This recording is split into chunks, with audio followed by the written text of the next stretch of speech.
मंसूर जाफर साहब, भारत में एक मुसलसल अफसोस की सिचुएशन है, लेकिन जहां पर एक बहुत बड़ा ऑनर है, यहाँ पर एक बहुत बड़ी जिम्मेदारी भी है। आपको क्या लगता है कि पाकिस्तान को किस तरीके से इसको निभाना चाहिए?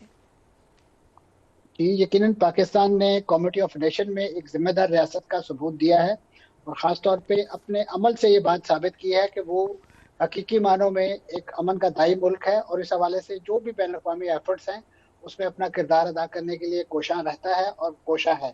अभी आप देखिए कि इस वक्त मिडल ईस्ट कंट्रीज के साथ जितने अच्छे ताल्लुकात इंडिया के थे, मोदी सरकार के थे, कि इनको बाकायदा मिडल ईस्ट के अंदर, खासतौर पर यूएई के अंदर बाकायदा इनके मंदिर तक बना के दिए गए, जो उन ममालिक के अपने अवाम के गैज़ो गज़ब के अलरहम वो चीजें बनी सारी। फिर इसी तरीके से जिस तरीके से माजी में ईरान में जो जब जून की जंग थी उस दौरान इसी भारत ने जिस तरीके से ईरान की पीठ में छुरा घोंपा और वहां पे अपने जो रा के एजेंट्स हैं उनको मोसाद के साथ कोलैबोरेट करवा के बिलखुसूस वहां की जो लीडरशिप है उनको टारगेट करवाया और एक बिल्कुल इनसाइडर जॉब के तौर पे जो है वो मामला।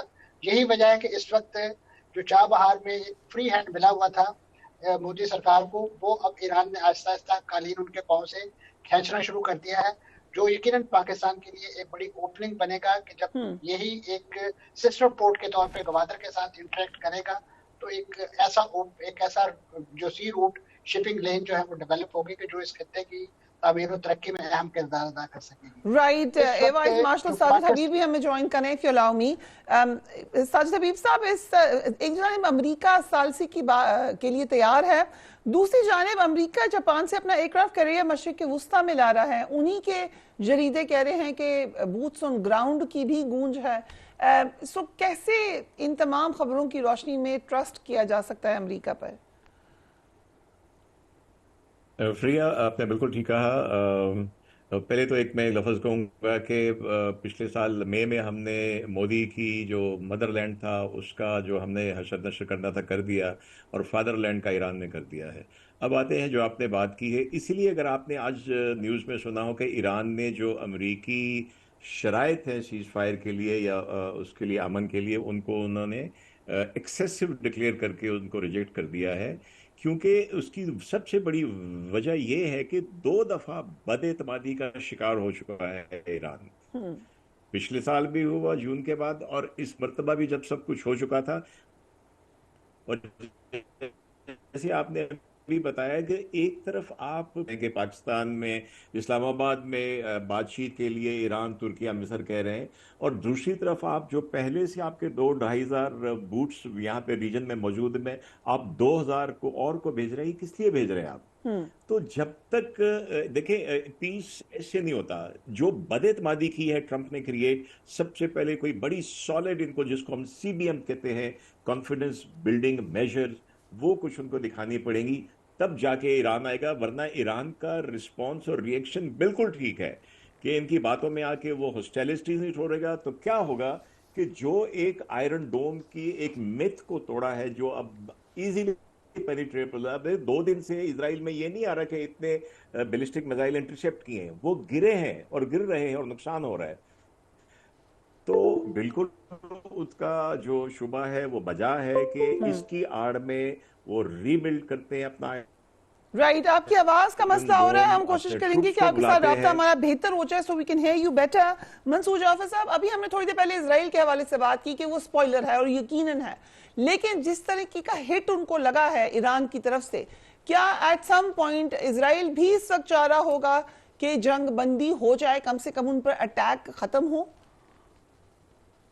जी यकीनन, जिस तरीके से आपने पहले जिक्र किया कि इस वक्त डोनाल्ड ट्रंप साहब को अपने मुल्क में जो चैलेंजेस दरपेश हैं और उनकी रजीम चेंज का जो एक एजेंडा इस वक्त एविडेंट है और बिल्कुल एक राइटिंग ऑन द वॉल है।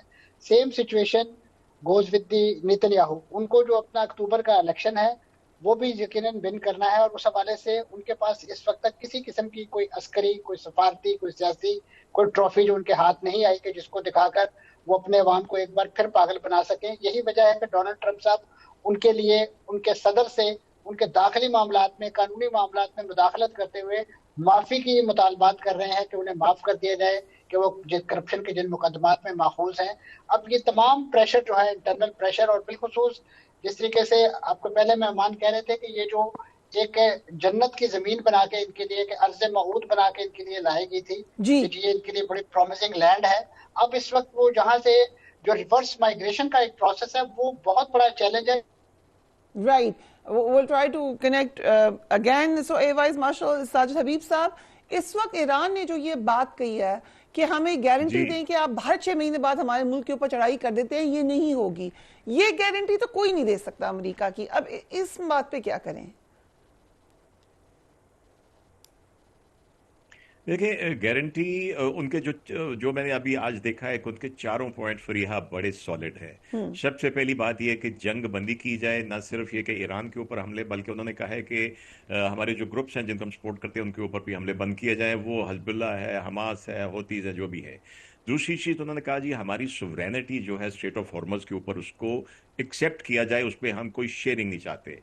तीसरा उन्होंने कहा जो आपने बात की कि जंग बंदी का कोई ऐसा सॉलिड मैकेनिज्म हो। देखें, उसमें गारंटर्स के तौर पे बड़ी ताकतें तीन इस वक्त अगर हम देखें, चाइना है, रशिया है, देखिए हम तो मीडिएटर हैं, लेकिन जो गारंटी दे सकते हैं, जिनको एक्सेप्ट इस पे इंक्लूड कर सकते हैं, चाइना, रशिया और यूरोपियन यूनियन है, इनको कर सकते हैं। तो ऐसा मैकेनिज्म चाहते हैं। और चौथी बात, यस, वो वॉर डैमेजेस चाहते हैं। तो बड़ी सॉलिड उनकी चीजें हैं, और जब तक ये कोई सॉलिड मैकेनिज्म जंग बंदी का, let's अदरवाइज discuss आपका straight बात of सही Hormuz। है, ये तो लेकिन लगेगा कि इस जंग में गए डोनाल्ड ट्रंप, रिजीम चेंज वो कहते हैं हो गया, लेकिन ऑब्वियसली लोग इस बात को नहीं मानते हैं क्योंकि वही सिस्टम वहां पर इम्प्लीमेंटेड है और पहले से ज्यादा पॉपुलर है। सो और आखिर में वो स्ट्रेट ऑफ हॉर्मज भी अगर देकर आ जाएंगे ईरान को, तो how will USA sell this कि हम ये जंग जीते हैं?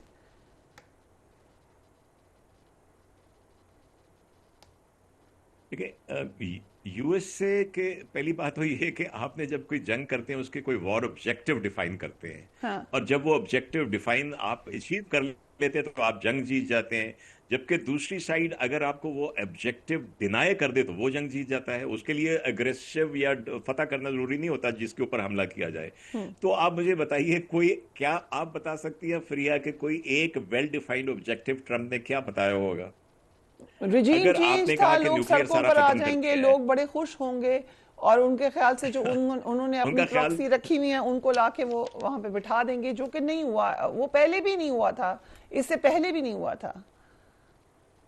पहले भी नहीं हुआ था। इनको रिजीम चेंज की अब डेफिनेशन चेंज करनी पड़ेगी। It's a system, it's not one man. ये किस जमाने में बैठे हुए कि पुराने जमाने में वो 4 घुड़सवार जाते थे, राजा को उसको तख्त से उठा के बैठ जाते थे। भाई ये वो जमाना नहीं है। It's a system which is embedded in Iranian civilisation, और खास तौर पे पिछले 40 साल से उन्होंने एम्बेड किया हुआ है। तो आपने देखा कि 1 मिनट का भी कोई ऑपरेशनल पॉज नहीं आया। इनकी सारी लीडरशिप को जो टॉप वाली थी उनको इन्होंने एलिमिनेट किया, लेकिन कोई पॉज नहीं आया। तो आई थिंक इनको बहुत सारी डॉक्ट्रिनल चेंजेस इसके बाद आएंगी, डेफिनेशन भी चेंज होंगी। लेकिन जंग बंदी जो है उसके लिए दोनों साइड्स को कुछ ना कुछ कॉम्प्रोमाइज करना पड़ेगा। What is your analysis as a military man कि boots on ground तक जाएगा अमेरिका, क्योंकि उनकी एक बड़ा ऑब्जेक्टिव सिविल वॉर लाने का भी है ईरान में, उसके लिए उनको बूट्स ऑन ग्राउंड चाहिए जी, वो पहले कोशिश एग्जैक्टली बूट्स ऑन ग्राउंड चाहिए। लेकिन शायद उन्होंने, अगर उनके किसी भी मिलिट्री मैन ने ईरान की ज्योग्राफी को देखा हो, जिस तरह ये चारों तरफ से माउंटेन से सराउंडेड है और उसके अंदर सेकंड लेयर माउंटेन्स की है, फिर 2 बड़े डेजर्ट्स हैं। In my opinion, if I am the military man, I will be very happy कि इनके बूट्स ऑन ग्राउंड जरा मेरी तरफ आए, क्योंकि ये उस कॉगमायर में दलदल में फंसेंगे बहुत बुरी तरह। और आपको जानती हैं कि सबसे ज्यादा क्या चीज इनको हिट करती है? जो लोग जितने महफूज जगह पे रहने के आदी होते हैं उनको जरा सी तकलीफ भी हिट करती है। वो जो अभी आप बात कर रहे थे, इसराइल को भी हिट कर रही है, और अंदर से वो भी चाहेगा कि जंगबंदी हो जाए। और इनके बूट्स ऑन ग्राउंड आते हैं, वो इनकी ख्वाहिश होगी, लेकिन I think that will be a big mistake. So जैसे कि ईरान पे अटैक करना मिस्टेक थी, boots on ground will be even a bigger mistake, Air Vice Marshal Sajid Habib कह रहे हैं। Thank you so much for being on the program.